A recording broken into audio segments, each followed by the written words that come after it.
Baik, Assalamualaikum warahmatullahi wabarakatuh. Selamat pagi, salam sehat.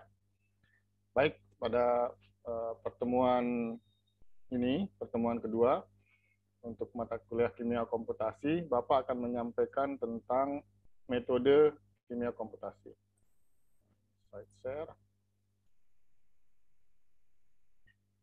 Oke, jadi ketika kita mempelajari kimia komputasi, salah satu yang aspek penting yang perlu dipahami dengan baik adalah metode-metode pada kimia komputasi.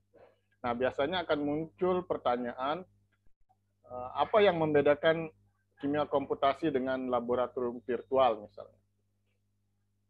Misalnya kalau laboratorium virtual misalnya menggunakan ChemLab, atau banyak aplikasi lain yang bisa memodelkan praktikum kimia secara virtual, tapi apa bedanya dengan kimia komputasi? Nah, yang kedua pertanyaannya itu apa yang menjadi ciri utama kimia komputasi?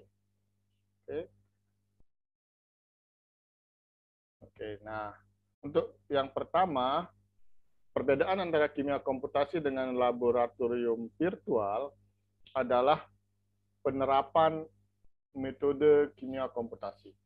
Jadi jika dalam penelitian atau dalam melakukan aktivitas komputasi tidak dilakukan perhitungan menggunakan metode kimia komputasi, maka hal itu bukan kimia komputasi. Misalnya hanya menggambar molekul, kemudian memvisualisasi molekul, kemudian membuat model virtualnya, dan tanpa melakukan perhitungan atau kalkulasi menggunakan salah satu metode kimia komputasi, maka itu tidak dikategorikan kimia komputasi. Jadi ciri utama dari kimia komputasi adalah penerapan metode kimia komputasi. Di pertemuan pertama, Bapak sudah menunjukkan beberapa orang memperoleh hadiah Nobel karena menemukan metode kimia komputasi seperti DFT dan ab initio, juga QMMM misalnya, yang terakhir pada tahun 2013 kemarin. Oke, baik. Bentar, ini terlalu besar. Nah, metode kimia komputasi sendiri itu dibagi menjadi dua. Yang pertama, metode mekanika molekuler, biasa disebut molecular mechanics, MM, bahasa Indonesianya mekanika molekuler.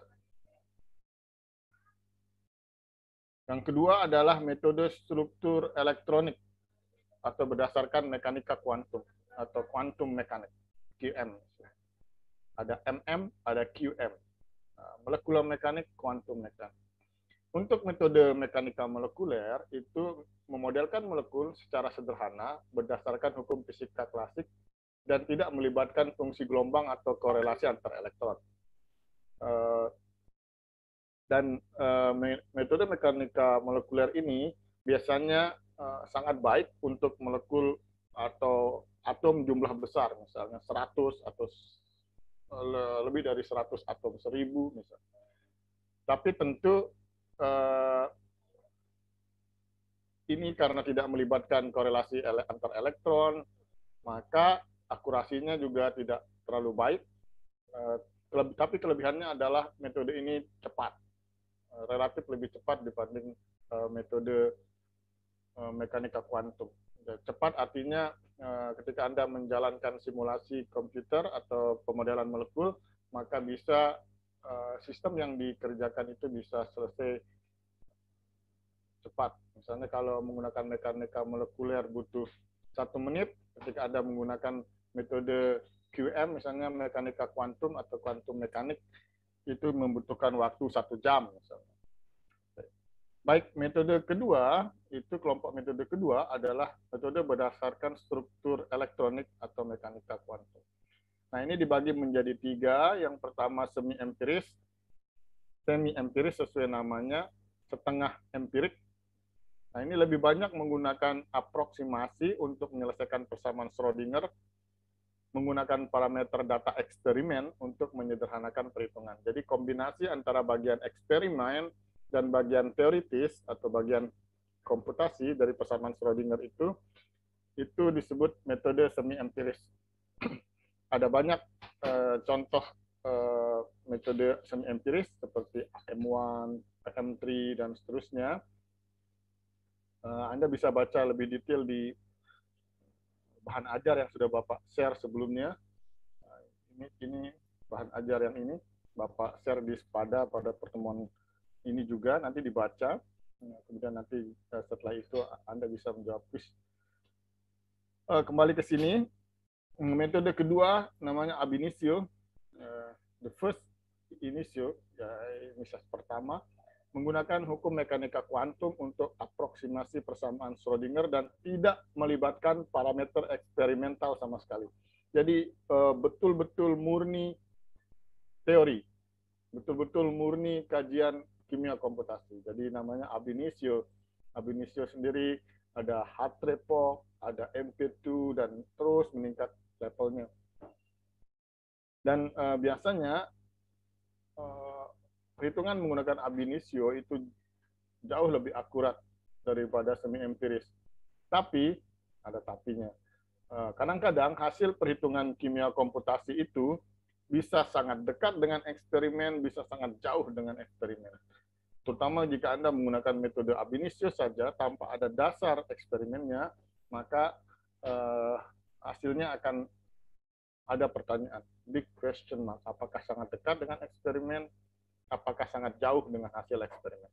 Ini yang menjadi tantangan ketika Anda menggunakan metode ab initio. Dan biasanya ab initio relatif lebih lama karena penyelesaian persamaan Schrödinger-nya juga lebih lama, terutama kalau elektronnya banyak. Yang ketiga adalah metode DFT atau Density Functional Theory. Kalau bahasa Indonesianya teori fungsional kerapatan. Ini berdasarkan persamaan Schrödinger, tapi fungsi gelombang itu diwakilkan oleh kerapatannya atau densitas elektronnya. Oke, DFT sudah banyak digunakan untuk pemodelan molekul, misalnya uji korosi ekstraksi, terutama untuk molekul organik. Ada banyak varian fungsi hibrid dari DFT, misalnya Betrilip dan teman-temannya. Nanti Anda bisa membaca lebih detail.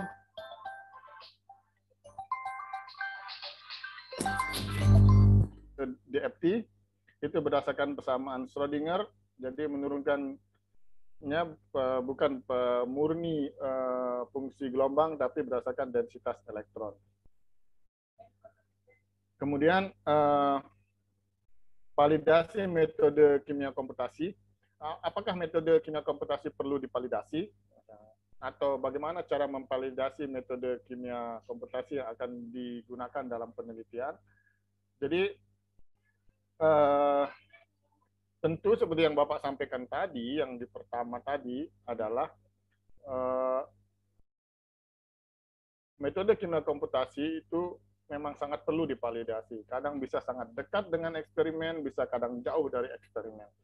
Nah, ini menjadi tantangan ketika Anda melakukan penelitian di bidang kimia komputasi. Nah, bagaimana cara memvalidasi metode kimia komputasi yang akan dilakukan dalam penelitian? Ini ada biasanya, ini cara pertama, cara memvalidasi metode yang tentu membandingkan dengan data hasil eksperimen. Ini adalah contoh hasil dari jurnal. Ini Bapak Adi Saputra, Purwoko, Profesor Abi, dan seterusnya.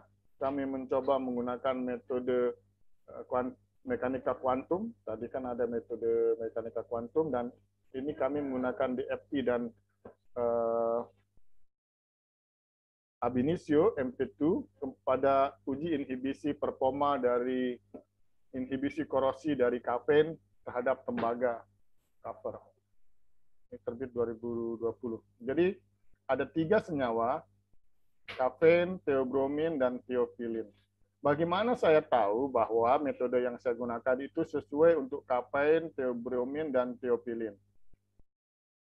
Nah, eh, begini, B3LIP 6311 plus GDP. Jadi B3LIP itu salah satu fungsi di DFT, metodenya dan himpunan basis setnya 6311 plus GDP. Ini basis set yang besar. Berikutnya nanti Bapak akan jelaskan lebih detail tentang basis set. Nah, yang kita lakukan adalah membandingkan dengan data hasil eksperimen. Jadi, contohnya yang tengah saja, yang teopilin. Nah, perhitungan B3LIP 1,408 secara teoritis. Perhitungan hasil eksperimennya itu 1,41. Ini panjang ikatannya. Jadi sudah sangat dekat dengan hasil eksperimen. Kalau kita lihat kafein, misalnya kafein, eksperimennya 1,42, teorinya B3LIP atau DFT-nya, oh ini salah titik ini, taruhnya titiknya di sini, 1,408. Jadi seperti itu. Kemudian kalau dilihat sudutnya, misalnya sudut untuk teopilin, sudut C2N1C6, 126,6, ini 126,8. Jadi ini sudah sangat-sangat dekat dengan hasil eksperimen. Nah, dari sini kita bisa menyimpulkan bahwa metode yang kita gunakan sesuai untuk sistem, metode dan himpunan basisnya sesuai untuk sistem yang sedang kita pelajari. Nah, contoh lain adalah membandingkan dengan data hasil eksperimen. Oke. Nah,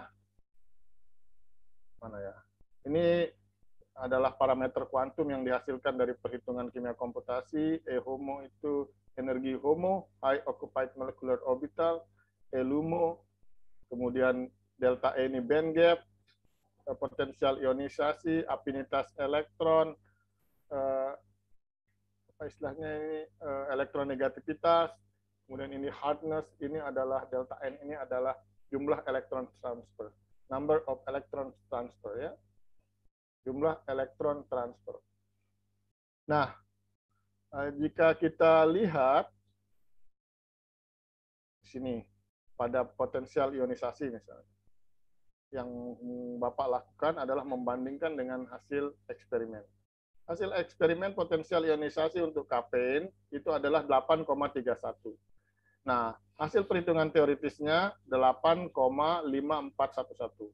Maka metode ini MP2 631GD itu sesuai untuk meniru eksperimen terutama potensial ionisasi.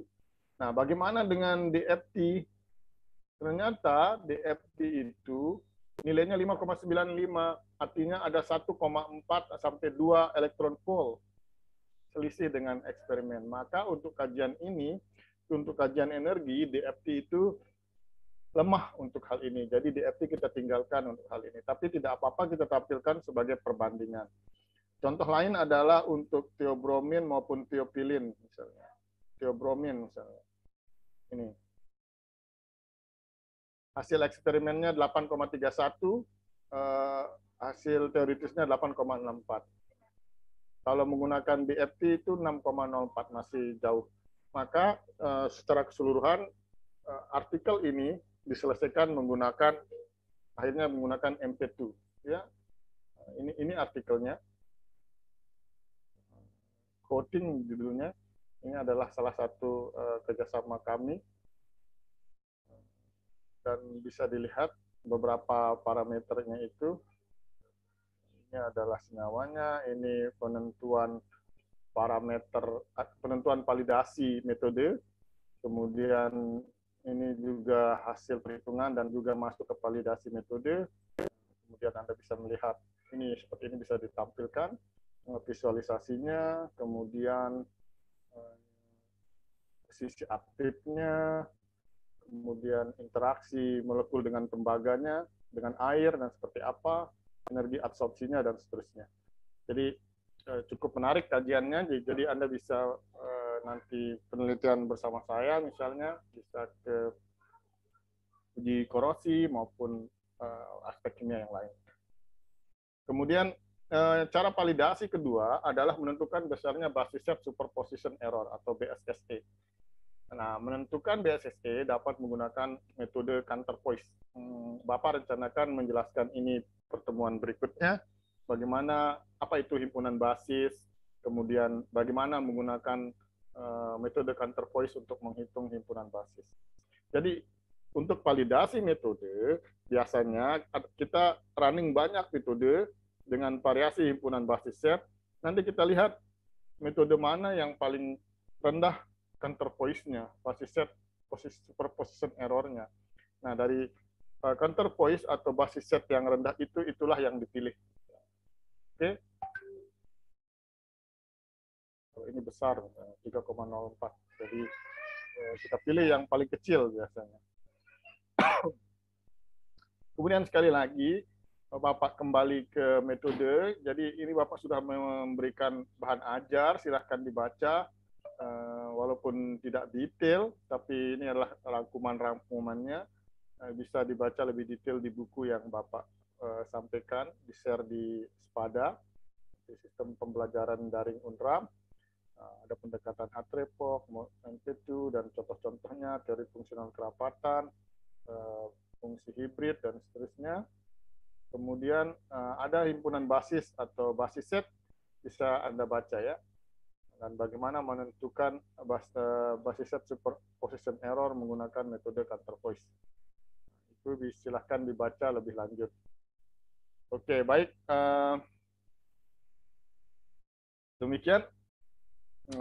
Jika ada pertanyaan, bisa diajukan di kolom chat di SPADA. Harapan saya Anda lebih aktif untuk chat di sana, sehingga nanti bisa saling mengisi. Bapak juga akan memberikan jawaban, memberikan komentar di chat di SPADA. Baik, terima kasih. Kita akhiri kuliah. Assalamualaikum warahmatullahi wabarakatuh.